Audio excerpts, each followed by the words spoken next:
ಪರಶುರಾಮನ ದ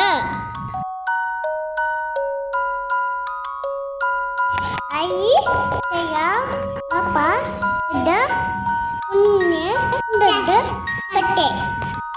ಒಂದು ಮಾತೃಹತ್ಯೆಯ ಆಜ್ಞೆ. ಒಮ್ಮೆ ಜಮದಗ್ನಿ ಮಹರ್ಷಿಗಳ ಪತ್ನಿ ಮತ್ತು ಪರಶುರಾಮನ ತಾಯಿಯಾದ ರೇಣುಕಾದೇವಿಯು ನೀರು ತರಲು ನದಿಗೆ ಹೋಗಿದ್ದರು.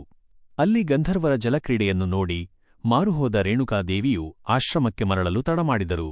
ಇದರಿಂದ ಕೋಪಗೊಂಡ ಜಮದಗ್ನಿ ಮುನಿಗಳು ತನ್ನ ಮಕ್ಕಳಿಗೆ ತಾಯಿಯ ಶಿರಚ್ಛೇದ ಮಾಡಲು ಆಜ್ಞಾಪಿಸಿದರು. 2. ಪರಶುರಾಮನ ಪಿತೃಭಕ್ತಿ.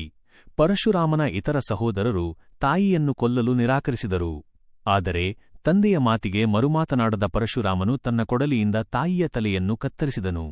ಈ ಘೋರ ಕಾರ್ಯದಿಂದಾಗಿ ಪರಶುರಾಮನ ಕೈಗೆ ಹಿಡಿದಿದ್ದ ಕೊಡಲಿಯು ಕೈಯಿಂದ ಬೇರ್ಪಡದೆ ಅಂಟಿಕೊಂಡಿತು. ಎಷ್ಟೇ ಪ್ರಯತ್ನಿಸಿದರೂ ಆ ರಕ್ತಸಿಕ್ತ ಕೊಡಲಿ ಅವನ ಕೈಯನ್ನು ಬಿಡಲಿಲ್ಲ. 3. ಪಾಪ ವಿಮೋಚನೆ. ತನ್ನ ತಪ್ಪಿನ ಅರಿವಾಗಿ ಮತ್ತು ತಂದೆಯ ಆಜ್ಞೆ ಪಾಲಿಸಿದರೂ ಅಂಟಿದ ಮಾತೃಹತ್ಯೆಯ ಪಾಪವನ್ನು ತೊಳೆದುಕೊಳ್ಳಲು ಪರಶುರಾಮನು ಭಾರತದಾದ್ಯಂತ ಪುಣ್ಯ ನದಿಗಳಲ್ಲಿ ಸ್ನಾನ ಮಾಡಿದನು. ಕೊನೆಗೆ ಶಿವನ ಸಲಹೆಯಂತೆ ಅರುಣಾಚಲ ಪ್ರದೇಶದ ಲೋಹಿತ್ ನದಿಯ ಒಂದು ನಿರ್ದಿಷ್ಟ ಸ್ಥಳದಲ್ಲಿ ಸ್ನಾನ ಮಾಡಿದನು. 4. ಕುಂಡದ ಉಗಮ. ಪರಶುರಾಮನು ಆ ನದಿಯ ನೀರಿನಲ್ಲಿ ಮುಳುಗುತ್ತಿದ್ದಂತೆ ಅವನ ಕೈಗೆ ಅಂಟಿಕೊಂಡಿದ್ದ ಕೊಡಲಿಯು ಕೆಳಗೆ ಬಿದ್ದಿತು. ಆತನು ತನ್ನ ಕೊಡಲಿಯಿಂದ ಗುಡ್ಡವನ್ನು ಸೀಳಿ ನೀರು ಹರಿಯುವಂತೆ ಮಾಡಿದ ಜಾಗವನ್ನೇ ಇಂದು ಪರಶುರಾಮ ಕುಂಡ ಎಂದು ಕರೆಯಲಾಗುತ್ತದೆ. ಪ್ರಮುಖ ಅಂಶಗಳು.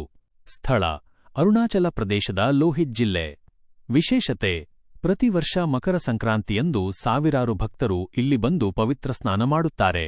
ನಂಬಿಕೆ: ಇಲ್ಲಿ ಸ್ನಾನ ಮಾಡುವುದರಿಂದ ಎಂತಹ ಘೋರ ಪಾಪಗಳು ನಿವಾರಣೆಯಾಗುತ್ತವೆ ಎಂಬ ಬಲವಾದ ನಂಬಿಕೆಯಿದೆ.